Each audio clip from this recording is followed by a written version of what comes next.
2025. In the headlines, President Tinubu to sign tax reform bills today. Governor Makinde block revolt as Adenike verdict TSPDP. On entertainment, Regina Chukwu laws women's strength and resilience. In business, global drug users rise to 316 million as the cocaine market grows. And on the foreign scene, Ecuador's most wanted drug lord captured in an underground bunker. While in sports, the Director General NSC says Favour Philly is still representing Nigeria. Details shortly.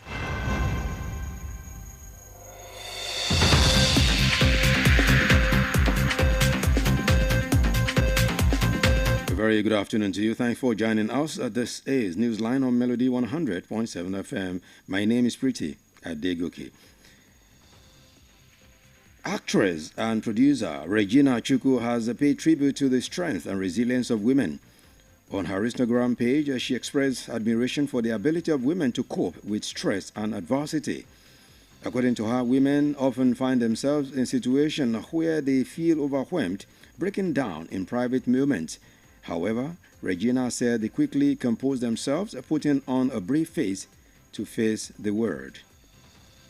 Veteran Afrobeat star Gabriel Oche Amayi, popularly known as Terry G, has urged Nigerians to respect music legends even if they are no longer in the limelight. He lamented that Nigerians are often quick to disregard music legends with the excuse that they are outdated. He observed that in the Western world, legends are held in high esteem and their contributions are duly honored, unlike in Africa. The Akojopo master stressed that if Africans, particularly Nigerians, fail to value their music legends, Afrobeats may one day lose its relevance, regardless of how great it becomes. Away from entertainment now, President Bola Tinubu will today sign into law 4 tax reform bills that will transform Nigeria's fiscal and revenue framework. The special advisor to the President on Information and Strategy, Mr. Bayo Ononuga, disclosed this in Abuja. The 4 bills include the Nigerian Tax Bill, the Nigerian Tax Administrator Bill, the Nigerian Revenue Service Establishment Bill, and the Joint Revenue Board Establishment Bill. They were passed by the National Assembly after months of consultations with various interest groups and stakeholders. The crisis within the People's Democratic Party intensified yesterday as Oyo State Governor Seyi Makinde and former Rivers State Governor Nyesom Wike clashed over the scheduled date for the party's 100th National Executive Committee meeting and the reinstatement of Senator Samuel Anyanwu as the National Secretary. Governor Makinde's camp, which includes Governor Peter Mba of Enugu State, Governors Duye Diri, Bayelsa, Ademola Adeleke, Osun, Dauda Lawal, Zamfara, 11 NWC members and several party chieftains insist the next meeting must hold on June 30 as planned. They are also opposed to Anyanwu's return as National Secretary. The Lagos State government has shut down an illegal abattoir discovered on Suko Road in Okeoba, Agege, seizing contaminated meat and arresting suspects involved in the operation. The action, announced by the Commissioner for the Environment and Water Resources, Mr. Tokunbo Ohab, is part of the intensified efforts to clamp down on unsafe meat processing and protect public health in the state. Mr. Wahab, who announced the successful operation, stated that the operation was important as the market operation posed serious health and environmental risks to the public. You're still listening to Newsline. We take a short breather now. We return after this break. Please stay with us. Melody FM 100.7. Doing business without advertising is like winking at a girl in the dark. Do not be like a potential bachelor who is busy cutting an eye for a beautiful lady in a very dark room. Give your business the much needed publicity it deserves. Come do business with us by advertising your goods and services on Melody 100.7 FM Ibadan, and let's use our platform to uplift your own. Advertise with us by contacting our marketing department at number 2 MB Makpaderun Street, Bodewasimi, Basharun, Ibadan, Oyo State, Nigeria. Telephone 0915 500 107. That is 0915 500 1007. You can also follow us on all our social media platforms at Melody 107 FM. At Melody FM Ibadan, we help make your business to blow. Yaga yaga. Melody FM, your real home of entertainment. Stay cool with Melody. Melody FM 100.7. Thank you very much for being there still with us. And now the rest of the news. And from the business world, United Nations report published today has shown the number of drug users worldwide have risen to 316 million people in 2023. According to the report, the number corresponds to 6% of the world population aged between 15 and 64 using a drug, not including tobacco or alcohol. The UN Office on Drugs and Crime in Vienna said in its 2025 World Drug Report, which is based on 2023 data, in 2013, 5.2% of the world's population had consumed a drug. Cannabis remained the most consumed drug with 244 million users, followed by opioids, 51 million, amphetamines, 30.7 million, cocaine, 25 million, and ecstasy, 21 million. This is according to the report. The Nigerian Upstream Petroleum Regulatory Commission has written to holders of over 40 petroleum prospecting licenses, informing them of their PPL tenure expiration and the conditions for extension. According to the NUPRC, any holder who wishes to apply for an extension must pay $5,000 as an application fee. According to the report, the licenses awarded in 2022 would expire on June 27, 2025. And now to the foreign scene, police in Ecuador have captured the country's most wanted fugitive, drug lord Adolfo Macias Lama. Macias, also known by the alias Fito, is the leader of Los Choneros, a powerful criminal gang which is blamed for Ecuador's transformation from a tourist haven to a country with one of the highest murder rates in the region. He is also suspected of having ordered the assassination of presidential candidate Fernando Villavicencio in 2023. The police tracked him down to what they described as an underground bunker below a luxury home in the city of Manta. And now finally on sports, the Director General of the National Sports Commission, Honorable Bukola Olokpade, has reaffirmed the favor of Philly remains in Nigerian athletes, dispelling recent speculations about her purported switch of allegiance to Turkey. Speaking at the World Press Conference yesterday for the Confederation of African Athletics Under-18 and Under-20 Championships in Abuja, Honorable Olokpade, who also serves as the chairman of the local organizing committee, categorically stated that there is no official confirmation of any nationality change for the elite sprinter. The NSCDG further revealed that Ofili is one of 59 athletes who received financial grants from the Commission in April 2025, underlining the active participation in national development programs of the lady. The development has sparked a significant debate within Nigerian athletics circle, particularly giving Ofili status as the women's 150 meters world record holder and one of Nigeria's brightest medal hopeful for major international competitions. And with our story from athletics, we wrap up the bulletin of our Newsline for this beautiful day. But before we go, here is a recap of the major stories in the bulletin. President Tinubu will be signing the tax reform bills into law today. Governor Seyi Makinde's bloc has revolted as INEC verdict is tearing PDP apart. And Regina Chukwu is lauding women's strength and resilience. From the business world, we told you that global drug users have risen to 316 million as the cocaine market grows bigger. And Ecuador's most wanted drug lord has been captured in an underground bunker.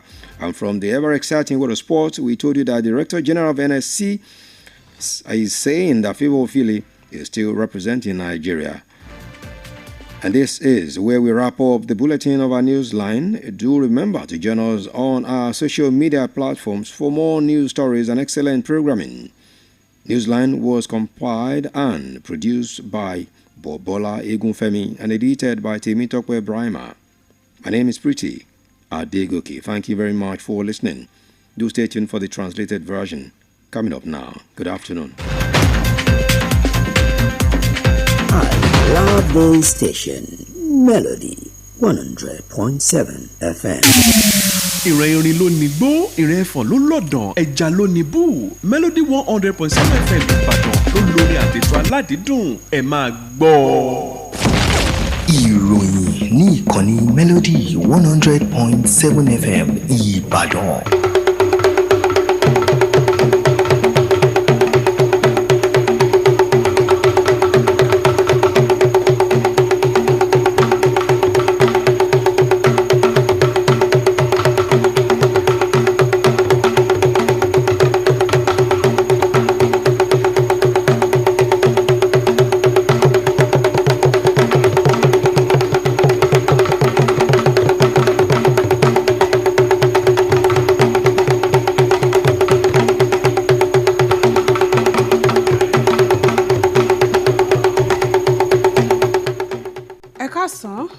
àsìkòṣe látàárọ̀ àkójọpọ̀ ìròyìn lóńdé sí etí gbọ̀nyìn láti ìkànnì Melody 100.7 FM Ìbàdàn. Adenike Adésóyè lóníròyìn ṣáájú ẹgbẹ́ kókó oníròyìn náà. Ààrẹ Tinubu yóò buwọ́lu àbá òfin àtúntò owó orí lónìí. Igun gómìnà Mákindé fajúro níbi àṣẹ tí àjọ INEC gbé kalẹ̀ tún ṣe dá fàǹfà sílẹ̀ nínú ẹgbẹ́ òṣèlú PDP. Nínú ìròyìn amúlùdùn, Regina Chukwu gbóríyìn fún àwọn obìnrin lórí okun àti ìdúróṣinṣin wọn. Lábala okòwò, òǹkà àwọn tó ń ṣe àmúlò oògùn olóró lágbàáyé gbẹnu sókè sí 384 mílíọ̀nù níbi ọjà oògùn olóró cocaine tún ṣe búrẹ́kẹ́ sí. Nílẹ̀ òkèèrè, ògbóǹtarìgì ológun olóró tí wọ́n wà káàkiri nílẹ̀ Ecuador lọ́wọ́ ti tẹ̀ báyìí ní àjálẹ̀ kan. Lábala eré ìdárayá, ọ̀gá àgbà àjọ NSC ṣe lálàyé pé Favour Ofili ṣì ń ṣojú orílẹ̀-èdè Nàìjíríà. Ìròyìn ọ̀hún rèé lẹ́kùnrẹ́rẹ́.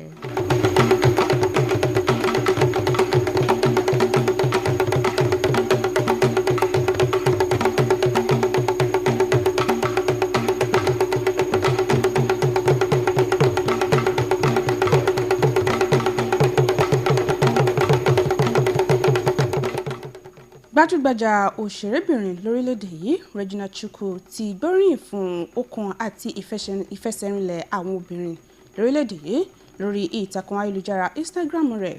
Ó fi ìbọnrírì rẹ̀ hàn sí ìkápá àwọn obìnrin láti kojú ìdojúkọ eléyìí tí ó bá kò wọ́n lójú. Gẹ́gẹ́ bó ṣe sọ, ó ní àwọn obìnrin máa ń rí ara wọn nínú ìṣòro èyí tí ó ṣeéṣe kí ó dáhùn gúnlẹ̀, àmọ́ tó ní òun lù wọ́n lọ́gọ̀ọ́ ẹnu fún bí wọ́n ṣe máa ń wọ ẹ̀wù akọni tí wọ́n sì máa ń kojú ìṣòro èyí tó bá wá sí ojú ọ̀nà wọn.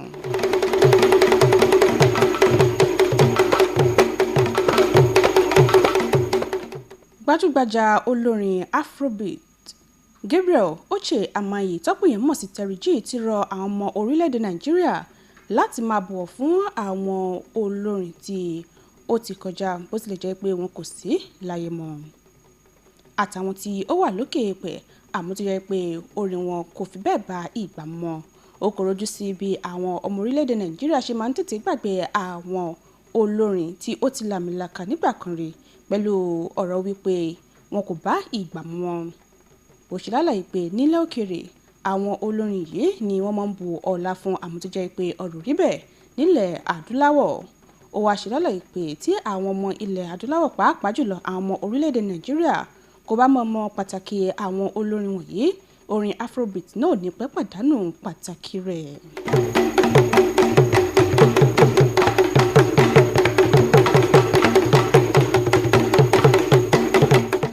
Kúrò nínú ìròyìn àmúlùdùn, Ààrẹ Bọ́lá Tinubu yóò buwọ́lu àbá òfin àtúntò owó orí 4 lónìí.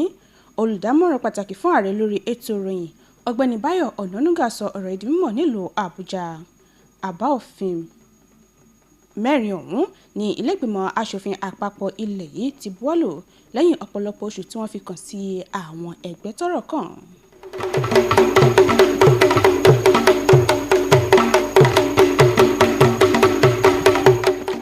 Nínú ìròyìn míì, lásìkò tí ó ń wáyé nínú ẹgbẹ́ òṣèlú People's Democratic Party PDP ni ó tún gbìnàyà sí lánàá níbi gómìnà ìpínlẹ̀ Ọ̀yọ́ Amújẹ́rọ̀ Ṣèyí Mákindé àti gómìnà tẹ́lẹ̀rí ní ìpínlẹ̀ Rivers Nyesom Wike ṣe gbéná wojú ara wọn lórí ọjọ́ tí wọn yóò ṣe ìpàdé ìgbà ti ìpínlẹ̀ Enugu, Dóyèdèrè ti ìpínlẹ̀ Bayelsa, Adémọ́lá Adeleke ti ìpínlẹ̀ Ọ̀ṣun, Dáúdà Lawal ti ìpínlẹ̀ Zamfara àti àwọn ọmọ ìgbìmọ̀ aláṣẹ àpapọ̀ 11 kan, àwọn olóyè ẹgbẹ́ òṣèlú PDP kan àtàwọn míì tí wọ́n kọjá lọ wípé ìpàdé ìgbìmọ̀ aláṣẹ àpapọ̀ ẹgbẹ́ òṣèlú PDP ni ó gbọ́dọ̀ wáyé ní 30 oṣù kẹfà gẹ́gẹ́ bí wọ́n ṣe gbàlérò tẹ́lẹ̀. Èyí ni bí wọ́n ṣe tún tako bí wọ́n ṣe yan Anyanwu sí ipò alága àpapọ̀ ẹgbẹ́ òṣèlú PDP padà.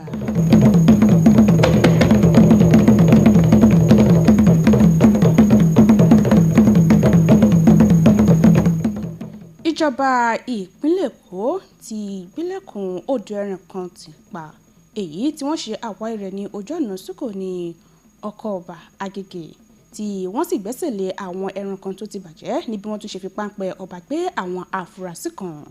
Ìgbésẹ̀ ọ̀hún èyí tí kọmíṣánná fọ́rọ̀ agbègbè àti ọ̀rọ̀ omi tó mọ́ gàrà Ọ̀gbẹ́ni Tókunbọ̀ Wahab fìlédè jẹ́ ara akitiyan láti fòpin sí bí wọ́n ṣe ń ta ẹran tí ó ti bàjẹ́ fáwọn aráàlú àti láti dáàbòbò ìlera àwọn èèyàn ní ìpínlẹ̀ náà. Ọ̀gbẹ́ni Wahab, ẹni tí ó kéde àṣeyọrí ìgbésẹ̀ ọ̀hún, ṣe lálàyé pé ìgbésẹ̀ náà ṣe pàtàkì níbo ṣe jẹ́ pé ìṣọwọ́ṣiṣẹ́ odò ẹran náà ni ó mú ewu dání lórí ìlera àwọn aráàlú. Àkójọpọ̀ ìròyìn lẹ́ ń gbọ́ lọ́wọ́ láti ìkànnì Melody 100.7 FM. Ìròyìn náà ń tẹ̀síwájú láìpẹ́. Melody FM Báṣọ̀run nìbàdàn ó kọjá bẹ́ẹ̀. Ǹjẹ́ ìwọ mọ̀ pé ká máa ṣòwò láì ṣe ìpolówó ọjà bí ìgbà téèyàn ń ṣẹ́jú nínú òkùnkùn ni kò ní yọ? Ìpolówó ọjà làgúnmọ̀ òwò. Ẹ má dàbí ọ̀dọ́kùnrin tí ń ṣẹ́jú sọ̀sọ̀rọ̀ lọ́mọge nínú òkùnkùn. Ẹ polówó ọjà yín bó ti yẹ. Ẹ wá bá wa dòwò pọ̀ ní ìkànnì Melody 100.7 FM Ìbàdàn. Nípa pípò nílẹ̀ kejì MB Mápàdérun Bódè wá àsìmí Báṣọ̀run Ìbàdàn nípínlẹ̀ Ọ̀yọ́ orílẹ̀-èdè Nàìjíríà. Ẹ sì lè pè wá sórí ẹ̀rọ ìbáraẹnisọ̀rọ̀ 0915 500 107 lẹ́ẹ̀kan sí 0915 500 107. Bákan náà lẹ́tún lè kàn sí wa lórí àwọn ìtàkùn ayélujára wa @Melody 107 FM ní ìkànnì Melody FM Ìbàdàn. À ń polówó ọjà tó kòwò yóò sì búrẹ́kẹ́. Melody FM ìkànnì àgbọ́dúnú ẹ mọ̀ gbádùn ẹ̀ṣọ́. Melody FM Báṣọ̀run. Ẹ káàbọ̀ padà. Àkójọpọ̀ ìròyìn tẹ̀síwájú. Àbọ̀ àjọṣọ̀kan àgbáyé èyí tó fi léde lónìí sọdúnmọ̀ pé òǹkà àwọn tó ń ṣàmúlò oògùn olóró lágbàáyé ti gbẹnu sókè sí 284 mílíọ̀nù ní ọdún 2023. Gẹ́gẹ́ bí ààbò náà ṣe sọ, òǹkà ọ̀hún ṣe àfihàn ìdá 6 àpapọ̀ òǹkà àgbáyé táwọn tọ́jú orí wọn wà láàrin ọdún 15 sí ọdún 64 tí ìwà ọ̀daràn ní Vienna ṣe lálàyé pé ààbọ̀ tí wọ́n fi léde ọ̀hún wà níbàámu pẹ̀lú àwọn àkọsílẹ̀ tí wọ́n ṣe lọ́dún 2023. Ní ọdún 2013 ìdá 5.2 òǹkà àgbáyé ni àwọn tí ó ń ṣe àmúlò oògùn olóró náà. Oògùn olóró cannabis ni ó jẹ́ èyí tí wọ́n ń lò jùlọ lágbàáyé pẹ̀lú bí ó ṣe ní òǹkà òjìlá.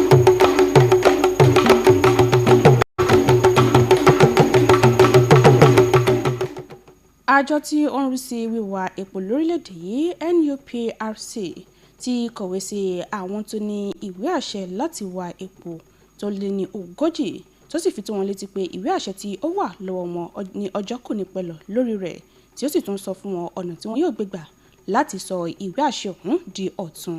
Gẹ́gẹ́ bí àjọ NUPRC ṣe sọ, èyíkéyìí àwọn tí ó ní ìwé àṣẹ ọ̀hún tó bá fẹ́ sọ ìwé àṣẹ náà di ọ̀tun yóò san $5,000. Gẹ́gẹ́ bí ìròyìn ṣe fi léde, ìwé àṣẹ náà ni wọ́n fún wọn ní ọdún 2022 tí yóò sì tẹnubodò ní ọjọ́ 27 oṣù kẹfà ọdún 2025 yìí.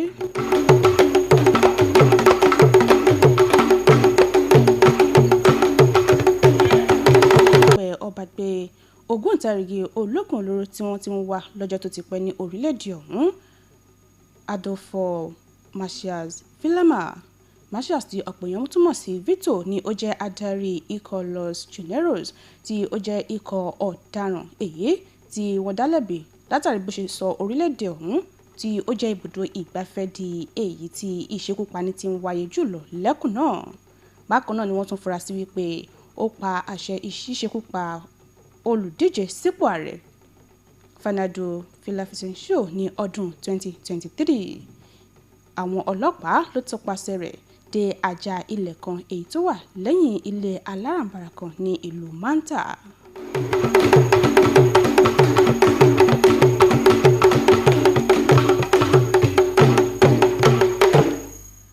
Lábala eré ìdárayá, ọ̀gá àgbà àjọ tí ó ń rí sí eré ìdárayá lórílẹ̀‐èdè yìí NSC Honorable Bukola Ọlọ́pàdé ti fìdí àmúlẹ̀ pé Favour Ofili sì jẹ́ aṣojú orílẹ̀‐èdè Nàìjíríà tí ó sì tako awuyewuye tó ń jẹ́ wípé ó ti darapọ̀ mọ́ orílẹ̀‐èdè Turkey. Nígbà tí ó ń sọ̀rọ̀ lákò ìpàdé pẹ̀lú àwọn oníròyìn, Honorable Ọlọ́pàdé ṣe lálàyé pé kò sí àrígbámú kankan tó fìdí àmúlẹ̀ pé eléré sísá ọ̀hún kò ṣojú orílẹ̀‐èdè Nàìjíríà mọ́. Ọ̀gá àgbà àjọ NSC náà tó sọ di mímọ̀ pé Ofili jẹ́ ọ̀kan lára àwọn eléré sísá 69 tí ó gba ètò owó ìrànwọ́ látọ̀dọ̀ àjọ náà ní oṣù kẹrin ọdún 2025 látàrí ipa takuntakun tí ó ń kó nínú ètò ìdàgbàsókè àpapọ̀. Ìgbésẹ̀ yìí ló ti wá ṣokùnfà awuyewuye ní orílẹ̀-èdè Nàìjíríà pàápàá jùlọ láàrin àwọn eléré ìdárayá.